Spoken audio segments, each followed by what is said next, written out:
playthings from like McDonald's, where mothers would come in with their kids, and they're closing down. But before, it was like, I thought, wow, what a neat setup. I mean, kids were always in there, and they say that a lot of the elderly in the church don't think it's a big thing from what I'm hearing. You know, and that's one of the first things to go into church when you're getting in a financial crunch, is what I've heard. Yeah. So that's why we always have to make sure, and that's where, when we make those decisions, and that's why it's the hardest part, how to build a church cafe. It's all purpose. We have to understand our purpose, and we have to make sure, you have to say, make an agreement with your administrator and those numbers and everything else. Do your ROI. I mean, if there needs to be a return on investment, then we need to make sure that we have that support, so we're not the first to leave. And if we are the first ones that are to go, how do we take that and go from there and make sure We that have to catch your flight. take care, God bless. Good luck on everything. Good luck with that trailer. Thank you, Mark. See you later. But getting to that, and it all goes back to the numbers. And there's no reason for you guys to be pressured and everything else. And that's as a food service director, it's nice to be able to look at. And I've been very blessed. We've always been in the black. And sharing profits with the church, and it's always one of those things. And I've never had to sit down with my boss and like, dude, what are we gonna do? Who are we gonna cut? How many these people that we're gonna have to do this? So I haven't had to go through that. So it's been really nice for us to be able to do that. And so we got to keep growing on that aspect of it. So once we find out what we want to do, and we get that support from there, then we have to figure out what numbers. How big do we want this? How many people are we serving? It's gonna vary for every single size of our church. So where do we start? And do we build out enough where we can grow a little bit, or we can double in size over a couple of years and things like that? So that's when you get into the build. How do you build your cafe? You start off very small. Do you buy a coffee cart versus building out a whole area? There's so many options these days, and some people just don't know what those options are. So you can buy a nice coffee cart. Not only does a coffee cart, help you if that's where you're starting with that cafe, you can customize and build, pastry carts, all these other things, but you can also take those outside again. So that's where we're, with the food truck. I have a good friend of mine that just happens to be a manufacturer's rep. So he lets us use the food truck. So basically, I have a food truck for our church because I can use it anytime I want. So I was about to spend a lot of money on, I had it approved, and I just saved $100-something thousand for the church, because now I don't have to buy it, now I have to clean it, now I have to run it, and I have to be there all the time, because the food truck now, it's going to be covert ops, and it's going to be Friday nights downtown and everything. And not that I don't want to do that, but it's a lot of extra work. So now let those ministries that have at it do that themselves. So letting people do that. So once we get to that point where we decide, is anybody in that plan right now, like in the how to build a cafe, where we're right at where there's plans, working on plans and those kind of things? We're building a student center. Okay. Just starting the Right. plans. We're going to do a cafe in there. Yeah. But it's going to be a separate building from the actual Right. church.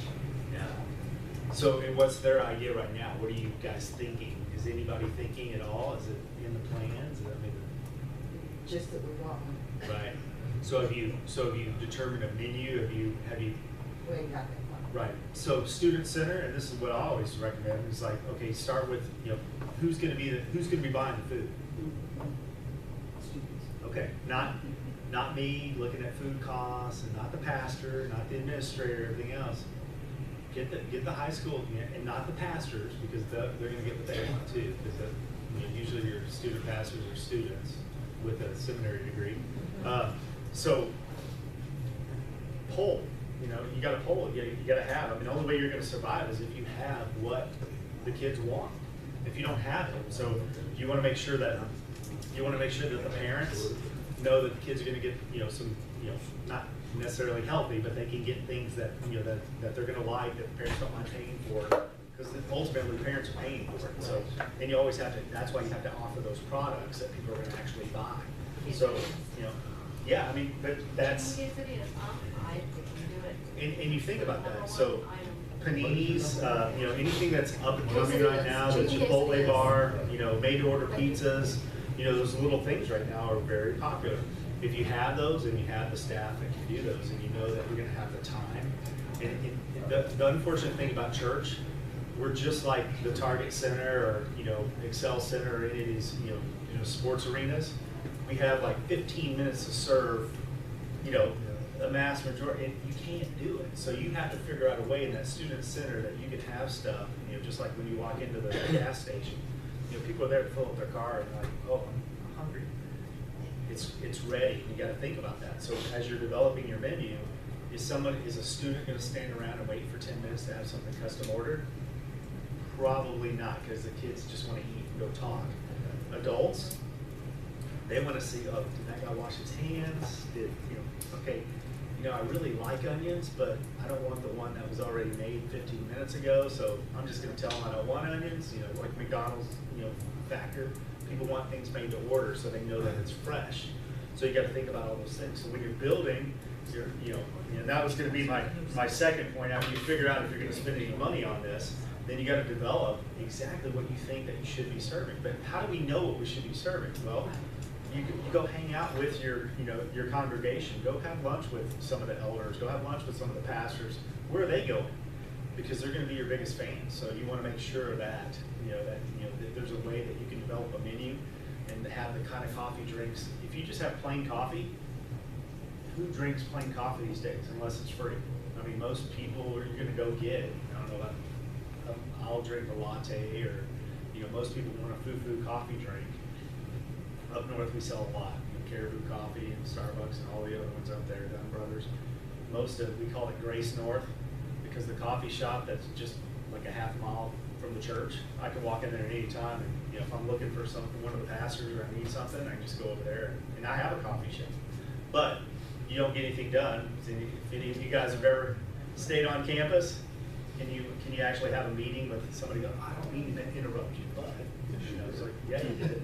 You know, so I got a calendar. So we got to, you know, take those things into consideration as you're developing your menu and your purpose. And I think that the bottom line to this class is, when you're building a cafe, you have to go in with purpose, and you have to be able to orchestrate and just put in words to your boss, or whoever's the decision making, and that goes from the administrator to the XP to the pastor to the elder board, so that way you know exactly, there's no question of what your purpose is behind it. And they have to be behind you 100%. In their There's not no situation, cancel just like this. in their situation, where you can utilize our association, that we do have a consulting firm, we do have people, big cafes that's been put in. Marcus actually came up to my church and helped me go over a little bit of his plans while I was in the operation. He happened to be in the area, and he dropped by and gave me all the information. A lot of my information actually came from Marcus. So we have consultants who say if he's closer to up in north, somebody needed up there, it would probably be Kevin that could go in and help churches. So it's a minimal fee, very inexpensive. So try to utilize our organization to help you put in a coffee shop. is what I'm trying to If say. you know, and that's if any, you know, I mean, it's if there's consulting, if there's actual consulting involved, I mean, of course we can, you know, I mean, yeah, I mean, there might be like travel or something like that, but I mean, a lot of questions. I mean, you guys feel free. I mean, we're all members of the same organization. We're not going to charge you because, oh yeah, I made a 15-minute phone call to Kevin or anything like that. So just so you guys know that, but I'll put my stuff here just so you have it. And then of course, you know, with Marcus, it's the same thing. We can always help you out and talk that way. But when you get to that, that's before you. The biggest thing is that it's really easy for us to go out and start purchasing equipment, have ideas and everything else. But if we're not asking the customer what they want, you know, communities, when you're building a franchise or something like that, you're looking at car counts and you're looking at demographics, everything else. We don't necessarily always have that, you know, at our disposal. But some of us, if we have the, you know, CCD, or if we have Fellowship One or Church Builder, things like that, we can look at our we can look at our look at to see how many kids we have. How many, the average age of my church is 33 years old with 3 kids. That's our demographics right now. So needless to say, who's feeling kind of out of the, I'm 46 years old and I'm that guy now. So we actually had a poll in our church and I was lumped in with the 46 to 60. So, it was just like 0 to 18, 18, and I was in the 46 to 60 category. And then they have a 60 and over. So I'm just like, I've only got one more checkbox to go. Kevin, when we first started our cafe, they asked me to do it. And I had no restaurant business, nothing.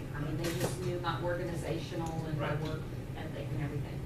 So, but the plan when we first opened up was to keep it healthy and have like everything organic. You won't make any money if you keep it healthy. So, we have milk that comes from a local farmer. We made our own vanilla bean syrup. I buy the ground beans and scrape them and make sugar cane. And this went on and on. Well, the longer I got into it, we were butting heads. I could not do it because the people would be frustrated at me because I knew what they wanted. They don't want this healthy stuff. They want something cheaper, quick, So they want fried food and breakfast. They want fried food and chicken too. They don't want nothing else. The we kids will butted not eat heads the so rest. much, and so one day I went in and I said, I can't do this anymore. You need to Hot hire sauce. someone And they want hot who sauce, has the yeah. same mindset that you have of this healthy thing. I said, I can't. It was frustrating me because I would even. I would think, okay, fruit. So I brought like oranges, the little cuties. And she said, did you buy those for in here? And I went, yeah. And she said, oh no, we can't have those. And I'm like, oh my gosh, everything I buy, it was wrong. Because they're genetically modified and da-da-da. So anyway, it was bad. It was bad. And so I love her, but I just said, I can't do it because it was really coming between us. So anyway, she didn't want to lose me. So she finally said, okay, as hard as it is for me to do this, I'm going to release it to you, And she finally released it after just butting heads for almost a year and a half. And about 6 months ago, she started giving me the freedom. And now we buy the syrups, with all the different flavors. We have boomed because it's what people wanted, And she just says, I can't look at the stuff you buy now, And so anyway. So you lost one customer. But she would end up eating stuff that like soup I would make, it was like, oh, you put Campbell's soup in that, I can't do that. But then she would eat it because everybody loved it, my recipes or whatever. But then she'd say, don't tell me Velveeta cheese, when she found out I made a soup with Velveeta, it was like, oh my gosh. So it got really bad. We're going to have to pray for you on that. Well, she stepped out, she stepped out and she's got. We have those people also. Everybody, no one likes this. No one likes it. I was voted the majority speaker of the House here. It's kind of like, yeah, okay. That's why we sold 30 of them today. A few weeks ago, we had someone come in and they were looking at the little Horizon milk, and they go, because it's a pet peeve of mine, because everything's bad for you, from everybody else, Right. And someone goes, well, what is this ingredient on Horizon milk? And I said, I don't know. I said, go back there and ask her. I'm sure she'll look it up for you, because this was the one. Yeah. And sure enough, they looked up an ingredient that causes liver damage and all this, and this is in Horizon milk. So it was like my point proven. It's no matter what you buy, there's going to be something wrong with it. You better hold your breath because you're sucking in some kind of toxin right now. So oh, I know, exactly. I have to say, we can find some. I don't know if anyone's familiar with the Cafe on the Rock in Orlando. I've just only been there recently. I was hired in March, but the cafe's been there for 2 years. Now I hear the story behind it, that it started with a little 6-foot table, banquet table, coffees, and then, hey, well, how about something to eat? And then they added a little grab and go, the candy bars, and then granola bars, and then, well, do you got any sandwiches? And then they added some sandwiches to go stuff. And then they put some donuts out, and it just kept getting bigger and bigger and bigger. And then the whole church was saying, hey, we need to do something with this. And then that's where it opened up for the church, and they decided we're going to put in a cafe. This is a perfect spot. It's so they built a cafe. I mean, on Sundays, I know we're doing from $1,700 to about $2,000. On a Sunday, we close at 1, open at 7. We closed on Fridays and Saturdays, but that was like, and this is before I got there, but between Marcus, and I mean, they're the ones that got it up and got it going. You know, they had it open until a certain time. They had it open every day through Monday through Friday, but Friday there was like nobody there. So it's like trial and error. You're just gonna put some things out and then you're gonna make some mistakes and you're gonna say that don't work. We're gonna change it to this. So they've had the same menu for 2 years now. And I've been up there since March listening to what some of them want. So we're gonna meet halfway. You know, on the salads, we do great salads, but it's all, we have romaine, but we need to have some greens in that salads. So now we're just gonna add greens to the Are salad. you gonna put a spring mix in it? Yeah. Mescaline. Mescaline mix, yeah. And they're That great make it salad. really pretty. You can go a lot lighter on that, still be heavier because that's more expensive than your other. Just putting a small amount of it will make it look totally different, Mhm. and you're still not spending a lot on it, as in if it would be all just a spring mix. It's Just a lot throw more it in a mix. expensive. Yeah. But those are the, and that's a prime example of, we don't have to, I mean, if your church is, I mean, if we're all in a brand new rebuild and, you know, and we're starting a brand new facility somewhere, I mean, sometimes you have to do that. You have to build big to be prepared, you know, but they have to be prepared to support you in that preparation. So you start out And it small. all comes down to that, Just because see what you can no have. one deserves to be in that situation of, you know, like, hey, do you trust me? I am the director of culinary or the director of hospitality for the church. So it's my job to make sure that the greeters are at the doors, the food's on the table, the coffee's in the you know, all that other stuff. I take on that responsibility. If you don't trust me, then we need to have that talk. You know, We had you know, several. Yeah. you know, but sometimes people won't let go of it, and they're just like, you know what? Hurt people. Yeah. And that was the first thing that I learned. There's something way beyond the healthy food, obviously, and you know, Right.